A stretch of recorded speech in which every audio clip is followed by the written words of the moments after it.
आपण पाहत आहात ए स्टार न्यूज चॅनल आणि हे आहेत आजच्या ठळक बातम्या. सेलूत हुतात्मा स्मारक समोर तळी रामांच्या हैदोसाने व्यावसायिक त्रस्त. सेलू शहरातील नूतन रोड स्थित असलेल्या हुतात्मा स्मारक गेट परिसराच्या अवतीभोवती तळी रामांच्या हैदोसाने हातावर पोट असलेल्या व्यावसायिकांना याचा दररोज त्रास सहन करावा लागत आहे. हुतात्मा स्मारकच्या प्रवेशद्वारासमोर असलेल्या हातगाड्यावर व्यवसाय करून पोटाची खळगी भरणाऱ्या व्यावसायिकांना तळीराम बेधुंद दारू पिऊन दररोज धिंगाणा घालत असतात. व्यवसाय करण्यासाठी आपल्या हक्काची जागा नसल्याने गोरगरीब व्यावसायिक आपल्या पोटाची खळगी भरण्यासाठी रस्त्याच्या बाजूला आपले गाडे उभे करून व्यवसाय करतात. असे असताना सुद्धा व्यावसायिकांच्या गाड्यावरून खानपान नंतर पैसे देते वेळेस हुज्जत घालत असतात.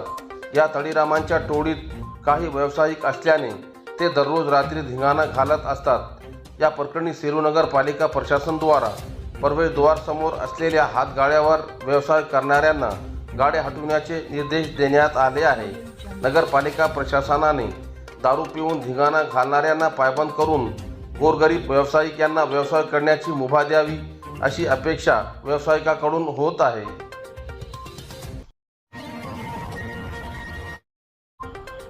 तरुणाई मृत्यूचा काळा बाजार, बोरी पोलिसांकडून उद्ध्वस्त. बोरी परिसरातील तरुणांना व्यसनाच्या गर्तेत लोटणाऱ्या प्रतिबंधित इंजेक्शनच्या अवैध विक्री विरोधात बोरी पोलिसांनी धडक कारवाई करत पहिल्यांदाच मोठे यश मिळवले आहे. परभणी जिल्हा पोलीस अधीक्षक पंकज कुमावत यांच्या आदेशानुसार बोरी पोलीस ठाण्याचे सहाय्यक पोलीस निरीक्षक रामेश्वर धोंडगे यांच्या नेतृत्वाखाली करण्यात आलेल्या या कारवाईत प्रतिबंधित मेल्फिनटर्मिन सल्फेट इंजेक्शन, IP टर्मिया इंजेक्शन, मोटरसायकल व मोबाईलसह असा एकूण 1,70,030 रुपयांचा मुद्देमाल जप्त करण्यात आला असून एका आरोपीला अटक करण्यात आली आहे.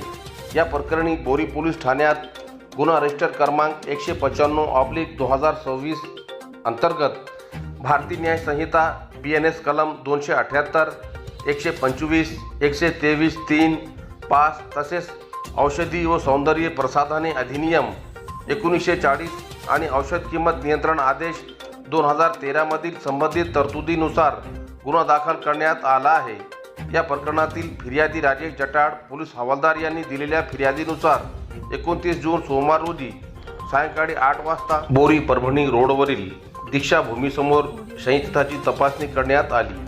यावेळी आरोपी मोहम्मद शोएब कुरेशी राहणार वांगी रोड परभणी याच्या ताब्यातील प्रतिबंधित इंजेक्शन आढळून आले.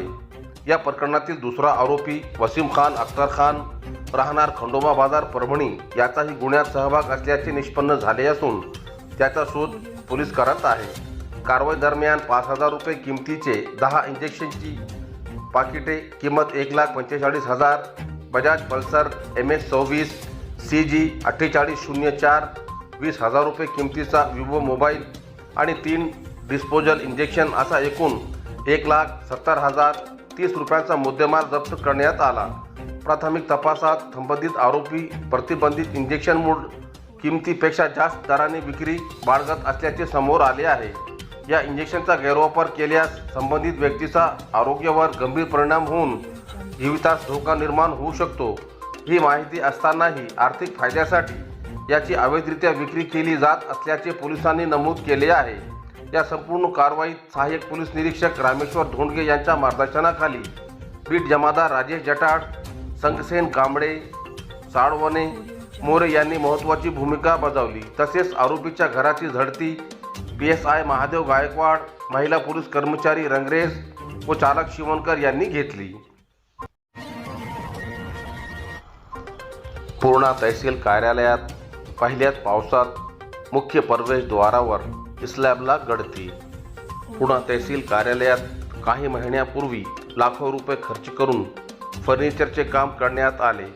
मात्र पहिल्याच पावसात या कामाच्या नियोजनावर प्रश्नचिन्ह निर्माण झाले आहे. नायब तहसीलदार कार्यालयाच्या मुख्य प्रवेशद्वारावरील स्लॅबमधून मोठ्या प्रमाणात गळती सुरू झाल्याने पावसाचे पाणी थेट कार्यालयात झिरपत असून नव्याने बसविण्यात आलेल्या फर्निचरचे नुकसान होत आहे. इतकेच नव्हे तर मुख्य प्रवेशद्वारासमोर मोठ्या प्रमाणात पाणी साचल्याने कार्यालयात ये जा करणाऱ्या नागरिकांना तसेच कर्मचाऱ्यांना याचा नाहक त्रास सहन करावा लागत आहे. लाखो रुपयांचा खर्च करूनही मूलभूत गळतीची समस्या कायम असल्याने संबंधित कामाच्या गुणवत्तेवर गंभीर प्रश्न उपस्थित होत आहे. फर्निचरवर लाखो रुपये खर्च करण्यापूर्वी इमारतीची गळती का दुरुस्त करण्यात आली नाही? कामाची गुणवत्ता तपासणारे अधिकारी नेमके कुठे होते? असा संतप्त सवाल नागरिकांकडून उपस्थित केला जात आहे. या संपूर्ण प्रकरणाची सखोल चौकशी करून निकृष्ट दर्जाच्या कामाला जबाबदार असलेल्या ठेकेदार व संबंधित अधिकाऱ्यावर कठोर कारवाई करावी.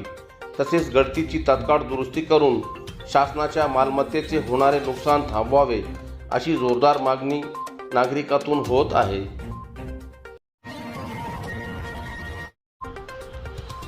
आयुर्विमा अधिकारी SL पोपुलवार यांना निरोप. परभणी येथील भारतीय आयुर्विमा महामंडळाच्या अधिकारी SL पोपुलवार मुख्य प्रबंधक हे 36 वर्ष 10 महिन्याच्या प्रदीर्घ सेवेनंतर आज दिनांक 30 जून मंगळवार रोजी सेवानिवृत्त होत आहे.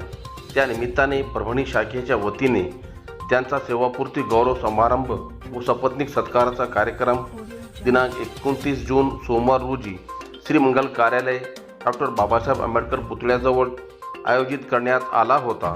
या कार्यक्रमाच्या अध्यक्षस्थानी गणेश धाग मुख्य प्रबंधक परभणी होते. प्रमुख अतिथी म्हणून अभय कुलकर्णी वरिष्ठ मंडळ प्रबंधक नांदेड, रवी वर्मा दाटला विपणन प्रबंधक नांदेड, डी रामचंदर विपणन प्रबंधक नांदेड, प्रकाश दीक्षित सहाय्यक विभाग व्यवस्थापक उपस्थित होते.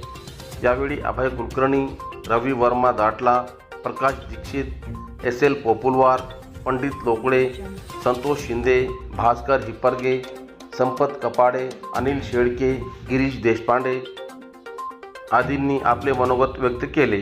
विमा कामगार संघटना नांदेड विभागाचे अध्यक्ष कॉम्रेड हाजी शमशुद्दीन शेख यांनी शाल व पुष्पगुच्छ देऊन सत्कार केला. NOIW and SC/ST welfare association Parbhani शाखेच्या वतीने त्यांचा शाल, श्रीफळ, पुष्पहार व भेटवस्तू देऊन सत्कार करण्यात आला. यावेळी गोपाल गाडगे, जाकीर शेख, संतोष कोडगिरकर, किरण गुंडेकर, रमेश दांडगे, शिवसांब शमशेटे, माधव वाघ, संदीप चंद्रवंशी, सुनील पेडगावकर, किरण कुलथे, विठ्ठल कदम, शेख सलीम, फेरोज सिद्दीकी आदींनी कार्यक्रम यशस्वी करण्यासाठी परिश्रम घेतले. कृष्णा साबू महेश्वरी गौरव पुरस्काराने सन्मानित. जिंतूरचे सुपुत्र व युवा उद्योजक कृष्णा बजरंगलाल साबू व राधिका कृष्णा साबू यांना महेश्वरी परिवारतर्फे या वर्षीचा प्रतिष्ठेचा महेश्वरी उत्तम गौरव पुरस्कार प्रदान करण्यात आला. उद्योजकता, व्यावसायिक प्रगती आणि समाज कार्यातील उल्लेखनीय योगदानाची दखल घेत हा सन्मान प्रदान करण्यात आला. मूळचे जिंतूर येथील असलेले कृष्णा साबू हे सध्या पुणा व बारामती येथे 4 जॉकी एक्सक्लुसिव्ह स्टोअर्स यशस्वीपणे संचालित करत असून व्यवसाय विस्ताराचे नियोजनही सुरू आहे. ग्राहकाभिमुख सेवा, प्रामाणिक व्यावसायिक दृष्टिकोन आणि सातत्यपूर्ण प्रगतीमुळे त्यांनी अल्पावधीतच स्वतःची वेगळी ओळख निर्माण केली आहे. व्यवसायासोबतच विविध सामाजिक व सेवाभावी उपक्रमांमध्येही त्यांचा सक्रिय सहभाग राहिला आहे. त्यांच्या उद्योजकीय कार्याची आणि समाजप्रती असलेल्या बांधिलकीची दखल घेत पूर्व महेश्वरी परिवाराने त्यांना या पुरस्काराने गौरविले. यावेळी व्यापारी महासंघाचे अध्यक्ष रमेश दरगड यांनी कृष्णा साबू व राधिका साबू यांचे विशेष अभिनंदन करून त्यांच्या उद्योजकीय यशाबद्दल शुभेच्छा दिल्या.